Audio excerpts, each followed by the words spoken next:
Guys ನಮ್ಮ ಅವಸ್ಥೆ ಈ ಥರ ಆಗುತ್ತೆ ಅಂತ ನನಗೆ ಗೊತ್ತೇ ಇರಲಿಲ್ಲ. Hi guys, welcome back to Pavana Siddaiah YouTube channel. ರೆಡಿಯಾಗಿ ನಾನು ಎಲ್ಲಿ ಹೋಗ್ತಿದ್ದೀನಪ್ಪ ಅಂತಂದರೆ, ನಾನು ನಮ್ಮ ಊರಿಗೆ ಹೋಗ್ತಿದ್ದೀನಿ. ಸೊ ನಾನು ಯಾಕೆ ಊರಿಗೆ ಹೋಗ್ತಿದ್ದೀನಿ, ಅಲ್ಲೋಗಿ ಏನು ಮಾಡ್ತೀನಿ ಎಲ್ಲ ನಿಮಗೆ ಗೊತ್ತಾಗಬೇಕು ಅಂತಂದರೆ ಈ ವಿಡಿಯೋನ ಎಂಡ್ವರೆಗೂ ಸ್ಕಿಪ್ ಮಾಡ್ದಿರ ನೋಡಿ. ಸೊ ಬನ್ನಿ ಗಾಯ್ಸ್, ಹಾಗೆ ಡೈರೆಕ್ಟಾಗಿ ಬಸ್ ಸ್ಟ್ಯಾಂಡಿಗೆ ಬಂದು ನಮ್ಮೂರಿಗೆ ಹೋಗೋ ಬಸ್ ಹತ್ಕೊಂಡು ಕೂತಿದ್ದೀನಿ. ಗೈಸ್, ಬಸ್ ಇಳಿದು ನಡ್ಕೊಂಡು ಬರಬೇಕಿದ್ರೆ ಆಟೋ ಸಿಕ್ತು. ಆಟೋದಲ್ಲಿದ್ದ ಅಣ್ಣ ಒಂದು ಹಾಡು ಹಾಕಿದ್ರು, ಕೇಳ್ಕೊಂಡು ಬನ್ನಿ. ಸಾಂಗ್ ಕೇಳ್ತಾ ಕೇಳ್ತಾ ನಮ್ಮೂರು ಗೇಟೆ ಸಿಕ್ಬಿಟ್ಟು ನಡ್ಕೊಂಡು ಬರಬೇಕಿದ್ರೆ ಪಬ್ಲಿಕ್ ನಾನು ನೋಡ್ತಿತ್ತು, ನಾನು ಪಬ್ಲಿಕ್ ನೋಡ್ತಿದ್ನೋ ನನಗಂತೂ ಅರ್ಥ ಆಗಲಿಲ್ಲ. ಆದರೆ ಒಬ್ಬ ಮಾತ್ರ ನಾನು ನೋಡಿ ಓಡ್ ಬರ್ತಿದ್ದ. ಇವನು ಬಂದು ನಾನು ಕೇಳ್ತಾನೆ ಅಂದ್ಕೊಂಡ್ರೆ ಏನೋ ಕೇಳ್ತಾವನೆ.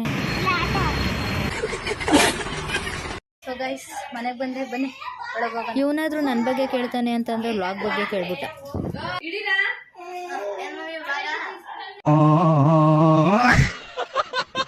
ನಮ್ಮ ಮನೇಲಿ ಇವತ್ತು ಟಿಫನ್ಗೆ ಚಪಾತಿ ಜೊತೆ ಆಲೂ ಪಲ್ಯ, ಚಟ್ನಿ, ಬೀಟ್ರೋಟ್ ಪಲ್ಯ ಮಾಡಿದ್ದಾರೆ. ನಾವು ರೀಲ್ ಮಾಡೋದಕ್ಕೆ ಹಿಂಗಿದ್ದವ್ರು ಹಿಂಗೆ ರೆಡಿ ಆಗ್ಬಿಟ್ಟು, ಹಾಗೆ ನಮ್ಮ ಅಕ್ಕನ ಮಗಳನ್ನ ಆಟ ಆಡಿಸ್ಕೊಂಡು ಹಾಗೆ ಗೇಮ್ ಮಾಡೋಕ್ಕೆ ಬಂದ್ಬಿಟ್ಟು. ಬಗ್ಗೆ ಫುಲ್ ವಿಡಿಯೋ ಬೇಕು ಅಂತಂದರೆ ನನ್ನ ಯೂಟ್ಯೂಬ್ ಚಾನಲ್ ಚೆಕ್ ಮಾಡಿ. ಸೊ ಗೈಸ್, ಇದಾಗಿತ್ತು ಇವತ್ತಿನ ನನ್ನ ಮಿನಿ ಲಾಗ್.